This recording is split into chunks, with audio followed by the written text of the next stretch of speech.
Olá, falemos de temas de paleontologia. Vamos hoje falar de paleoambientes e fácias e, como de costume, preparei uma apresentação para nos acompanhar nesta conversa.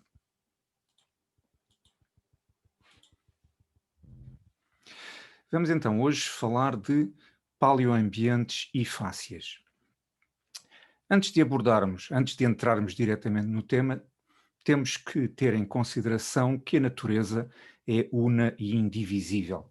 A natureza é constituída por elementos geológicos, por elementos biológicos, ou seja, por elementos abióticos e bióticos que estão em permanente interação, ou seja, a natureza é geobiológica. Podemos inclusivamente entender a natureza global como uma biocenose global, ou seja, pelo conjunto de todos os organismos que constituem a biosfera, à qual juntamos os elementos abióticos, os elementos geológicos que interagem com os organismos e com os quais os organismos interagem. Ou seja, a natureza à escala global é como que uma gigante geobiocenose. A isto dá-se normalmente outro nome, ou seja, dá-se o nome de ecossistema, que constitui o conjunto dos organismos e das relações entre esses diversos organismos, à qual juntamos os elementos geológicos e as interações entre os elementos geológicos e os elementos biológicos, os ecossistemas. Eh, os ecossistemas têm sempre estas duas componentes, a componente biótica e abiótica. Em alguns casos, a natureza abiótica pode ser menos evidente, enquanto que noutros, por exemplo, os elementos geológicos dos ecossistemas são mais óbvios e são mais claros, como neste exemplo que aqui temos. Quando nos reportamos ao passado, quando nos reportamos aos organismos e aos ambientes do passado, aos paleoorganismos e aos paleoambientes físicos, então da conjugação destes dois elementos nós obtemos os paleoecossistemas, ou seja, os ecossistemas do passado. Os paleoecossistemas são estudados no âmbito da paleoecologia, da mesma maneira que os ecossistemas atuais são estudados no âmbito da biologia, da ecologia. A paleoecologia é uma subdisciplina da subdivisão conceptual paleobiologia, que nós já abordámos noutras conversas. E assim, em qualquer circunstância, em qualquer contexto no nosso planeta, nós temos, por um lado, os elementos biológicos, as biocenoses, e, por outro lado, o ambiente físico em que essas biocenoses ocorrem. Ambiente físico esse que é caracterizado por elementos como aspectos geológicos do substrato, a salinidade, a profundidade, a temperatura das águas, etc. À conjugação de todos estes elementos, como já vimos, dá-se o nome de ecossistema. Então, e em relação ao passado, centrando-nos aqui num exemplo que nos é conhecido, o exemplo dos ostraídeos do género Crassostreia.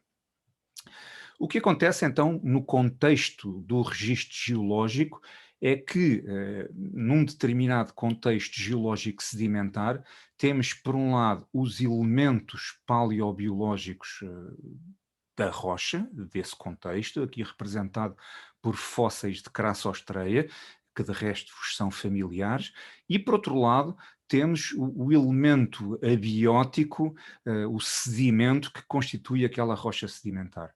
Atenção, os fósseis fazem parte integrante da rocha, os fósseis e o seu contexto sedimentar são uma unidade, não existem independentemente. Fazem em conjunto parte daquele elemento geológico, daquela rocha sedimentar fossilífera. Os ambientes deposicionais e ecológicos da atualidade são, em termos gerais, eh, similares àqueles que nós interpretamos em relação ao passado. Assim, na atualidade, que ambientes deposicionais e ecológicos principais nós conseguimos individualizar? Por um lado, ambientes continentais, como os ambientes fluviais, de leca aluvial, de planície aluvial, deltaicos, lacustres, etc. Por outro lado, ambientes de transição, ambientes estuarinos, de laguna marinha, praia, etc. E depois aqueles ambientes marinhos, sobretudo os ambientes marinhos de pequena profundidade, aos quais nós, no âmbito da nossa disciplina, damos mais atenção. Ambientes de plataforma, ambientes recifais, ambientes de talude, etc. Sendo que, claro, damos mais atenção aos ambientes de pequena profundidade, porque é a esse registro geológico que temos mais facilmente acesso no contexto geológico em que nos encontramos aqui na região de Lisboa. No que diz respeito aos ambientes deposicionais, para abordarmos o aspecto dos sedimentos, das rochas e das fácias, pois quando temos um sedimento sendo formado, sendo acumulado num ambiente atual, por exemplo, esse sedimento vai ter, desta perspectiva que temos estado a abordar, sempre uma determinada componente biogénica e, por outro lado, uma componente abiótica, quimiogénica ou terrígena. No seu conjunto, estes três elementos, a componente biogénica, a quimiogénica e a terrígena, constituem o sedimento atual que mais tarde dará origem à rocha depois desse sedimento litificado. Assim, por exemplo, neste caso, temos aqui um exemplo de uma rocha, um calcário fossilífero, em que temos a componente biogénica original representada pelos fósseis de braquiópodes e de crinoides, ou seja, de lírios do mar, de equinodermes, e por outro lado a componente quimiogénica, sobretudo, mas também em alguma medida terrígena, desta rocha, deste calcário fossilífero. Quando pensamos em termos de organização das rochas em estratos, então pensamos, claro, como conhecem da vossa experiência, camadas geológicas, ou seja, quando temos corpos geológicos tabulares que, de um ponto de vista, sobretudo litológico, se apresenta homogéneo. Então, nesse caso, falamos de camadas geológicas como esta aqui, individualizada. Já quando falamos de conjuntos sedimentares, de corpos rochosos sedimentares com características similares, que podem incluir várias camadas, então nessas circunstâncias falamos de fácias. Estão a ver aqui, portanto, a diferença entre uma camada geológica e uma fácias.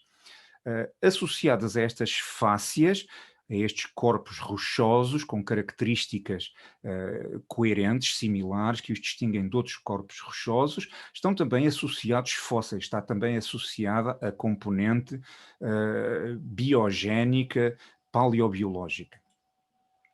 Outro exemplo, quando temos sequências de arnitos, argilitos e arnitos como resultado de depósitos de fluxo de turbidez gerados em ambientes marinhos profundos, então a estes pacotes rochosos com estas características nós damos o nome de fácias turbidítica.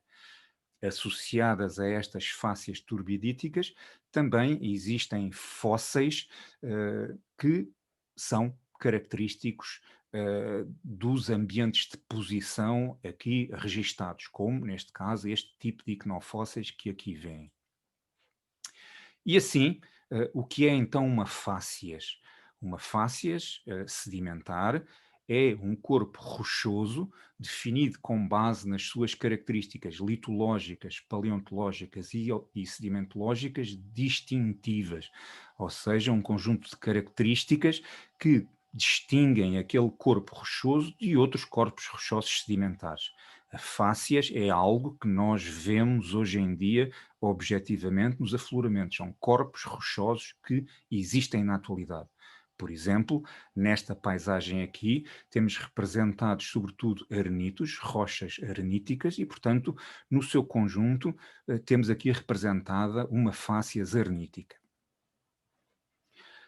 Os elementos litológicos, paleontológicos e ou sedimentológicos que constituem uma fácias são com base naquilo que já vimos anteriormente nesta apresentação, são gerados em ambientes deposicionais particulares.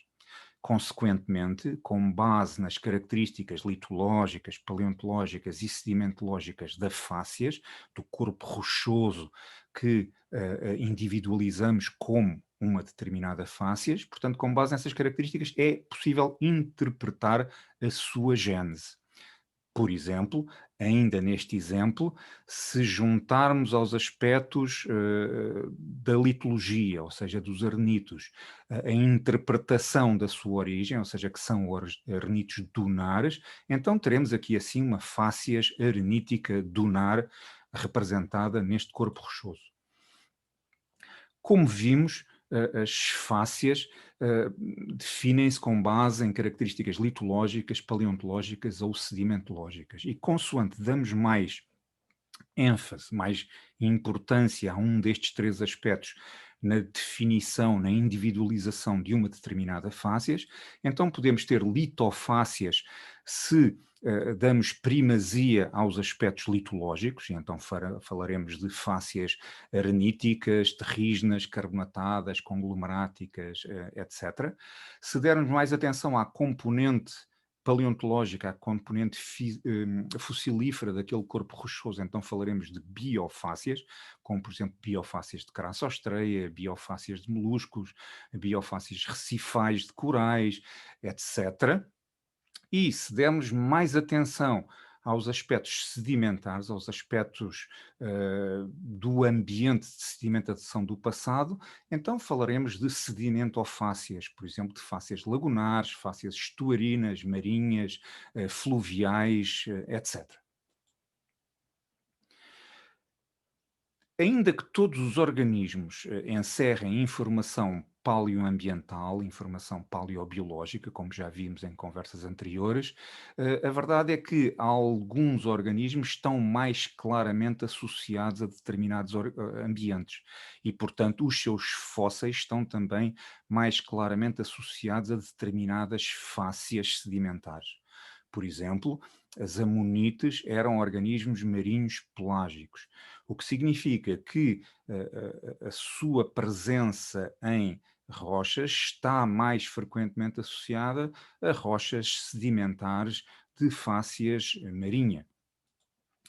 Outro exemplo, se pensarmos em dinossauros, que são organismos terrestres continentais, então os seus fósseis estarão mais frequentemente associados a fácias sedimentares continentais, ou seja, em corpos rochosos que se formaram em condições continentais, com uma componente abiótica, o sedimento, e com uma componente fossilífera, os fósseis dos organismos do passado, que correspondem ao ambiente continental do passado onde estes organismos viviam.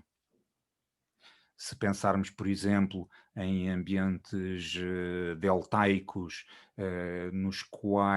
aos quais tínhamos associadas florestas, então hoje em dia teremos fácias deltaicas carboníferas, onde encontramos, por um lado, os sedimentos e, por outro lado, o material paleobiológico que se acumulou, que se sedimentou naqueles ambientes do passado e que deram origem a estas fácias, a estes corpos rochosos, com elementos sedimentares e paleobiológicos, associados, registando este tipo de ambientes do passado.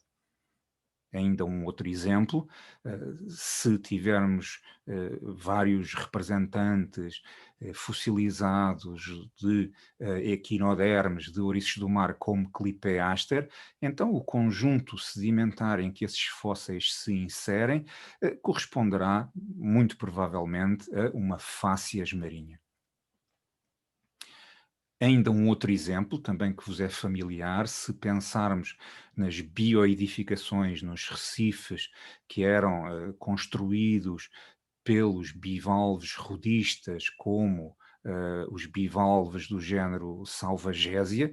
Então, uma vez que estes eram organismos marinhos, as fáscias a que estão associados estes fósseis serão fáscias recifais, ou para-recifais, ou seja, fáscias que denotam ambientes próximos dos ambientes recifais.